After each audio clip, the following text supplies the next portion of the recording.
Hey guys, it's Chris with the Bets team, and I hope you guys had a wonderful Halloween. We're heading into the holiday season. I thought it'd be kind of fun as we're approaching the end of the year here to just kind of do a recap of what predictions were from various media sites throughout the year of what was going to happen in 2025 and kind of where we are today. So let's start off with bank rate, right? Industry experts expect the remainder of 2025 to remain challenging for the U.S. housing market. Would-be home buyers continue to be discouraged by elevated mortgage rates and ever-rising home prices. In addition to while housing inventory keeps growing, it's still below the level needed for a balanced market. Yes, so let's dive into this a little bit. The 30-year mortgage rates, they're going to say, they're going to be up in the 6 to 7% range. They're sitting right around 6.25, 6 1/3 right now. So yeah, they were pretty close on their economic outlook for mortgage rates. Inventory levels, yes, the inventory levels have stagnated a little bit. We haven't seen as many houses coming to the market. So inventory has still remained low. Mostly buyers are kind of stuck where they are. They got a low interest rate. Why would I move kind of conversation? So yeah, bank rate overall, decent analysis, decent prediction for the year, looking back on it. JP Morgan, one of the largest banks in the world, their outlook this year, they're expecting house prices to rise 3% overall in 2025. Right now, statistically, it looks like we're sitting about 2.7% for the year nationally. Here, more locally, central Iowa, we're at a little over 3% for the year. So looks like JP Morgan's forecasting was pretty solid on that front. We'll see how the next month and a half settles out here.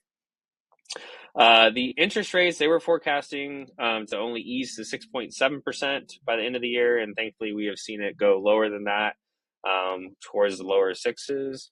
And then Trump's policies could have complex implications. The housing market is definitely has some ups and downs with political policy, the Fed, and everything going on there, really dictating how the mortgage industry has reacted.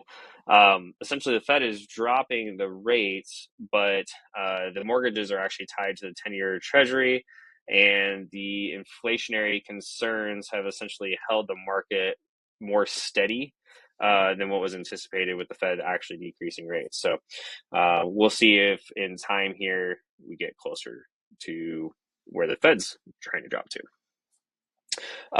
Experts are forecasting for renters and home buyers this year. This is PBS. So lower sales in 2024. They're predicting a slight rise in 2025. We have seen a slight increase in sales, not as much as some of the forecasts had anticipated. Let's see. Kind of mirroring very similarly to what the other medias were saying as far as inventories kind of stagnant, and interest rates staying in the 6 to 7% range. Realtor.com, I think, might have one of the closest predictions as far as forecasting goes. So pulling off some pretty good data here. Mortgage rates, they were seeing an average of 6.3% for the year. We've been above that for the average, but they're saying 6.2% by year end, and we are trending very close to that. Median price appreciation 3.7. We're, like I said before, we're sitting at 2.7 nationally right now. So they were expecting to see a little bit more price appreciation than what we've got, but pretty close. Existing home inventory has not gone up 11.7%, so they're a little off on that number. And that's actually mirroring Lawrence Yun, the National Economic Advisor for the National Association of Realtors. So Lawrence said, we lost that one. Let's come back to that. Here we go. So Lawrence Yun, in this podcast that he did, Lawrence actually was saying that we would see an increase in inventory, roughly 9%, an increase in sales this year. And we've not seen that. He revised his middle of the year to a 3% increase in sales from that 9% number. And now it's holding still. So his mid-year forecast was much more accurate than his beginning of the year forecast. Some things that he was seeing economically just did not come to fruition. It's been a fun year from that standpoint, trying to figure out what political policy is going to do, what the Fed's going to do, and then what's the market going to do in response to the actions of those parties. So let's see, McKissick Group. So it's an appraiser learning group here.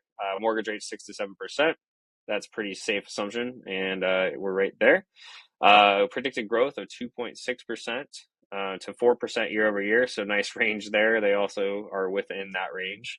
And home sales, we have not seen that increase on the home sales front.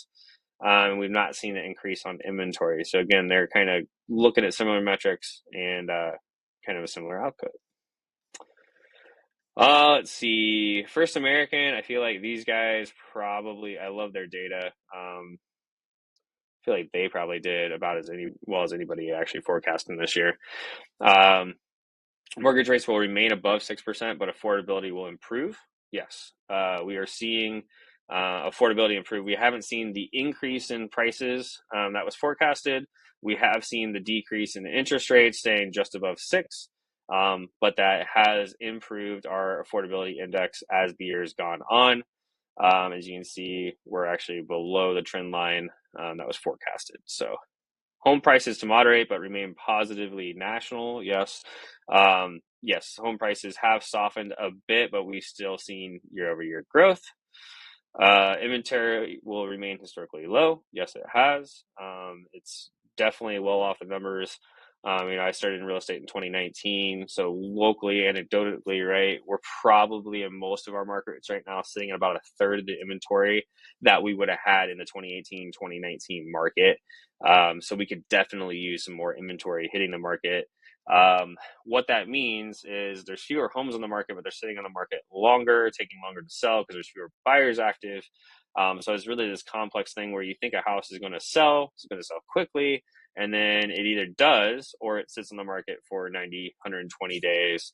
Some of them are actually getting out there longer in various markets that are really softening. So it's kind of interesting going neighborhood to neighborhood and area to area. Waukee has been surprisingly slow in a super high growth area over the last few months. Altoona's really slowed down quite a bit depending on price point and type of property. Johnston as well, traditionally a very solid market. It's been much slower than anticipated. And kind of an outlier out there, Ames is doing fantastic. Still sitting less than 90 days on market. Things continue to move pretty well in the Ames area, and Ankeny, surprisingly, despite being a very high growth area, has also seen things stay pretty stable and steady. So listings have been performing better in the Ames and Ankeny area over a lot of the metro. Existing home sales will improve, but stay below normal levels. Yes, and new home market will outperform. This one's a little more unclear. The new housing inventory has really not, especially locally, has not outperformed the existing inventory. And part of it is we haven't seen, specifically in the Midwest, we have not seen the new construction starts that were anticipated. We've seen builders be very conservative and not putting the starts out there. So we haven't seen, I wouldn't say it's been outperforming the existing market quite the way most media channels were expecting it to do. Here's the current rates. Looking at a 30-year fixed rate mortgage. Again, like I said, we dipped down very close to 6% about a week ago. Fed came out and said we were lowering rates, and the market responded, actually increasing a little bit. So today we're sitting in the 6.3, 6.4% ballpark. I would expect as the market kind of settles out, probably dipping back down into the 6.25, but time will tell. If the Fed does come out and lower rates again, it'll be again interesting to see how the market responds, because as the Fed's been decreasing it, there's concerns over inflationary pressure coming from that, which then the 10-year Treasury notes would not yield as well, and we'd see the interest rates tick back up again. So kind of a fun look back. Overall, the media channels, I feel like, did a pretty good job generalizing how the market is going to respond, how things would go this year. Much better than the 2024 market. There was a lot more question marks in 2024. We kind of missed those forecasts a lot more in 2024. The interesting thing in 2025, as well as we did forecasting it, there's still a lot of microeconomics going on that are impacting one house selling versus another. It's really important to know the local markets. Know, yes, there's a buyer pool right now. There's one market in particular that we had listings in. Agents are calling each other trying to find out, are you getting showings? We were actually performing very well getting showings on our listing, whereas some of the other listings were not getting any showings at all. We've got a couple of listings in other areas that you would think perform extremely well, getting very, very few, if any, showings at fantastic price points, really good price per square foot.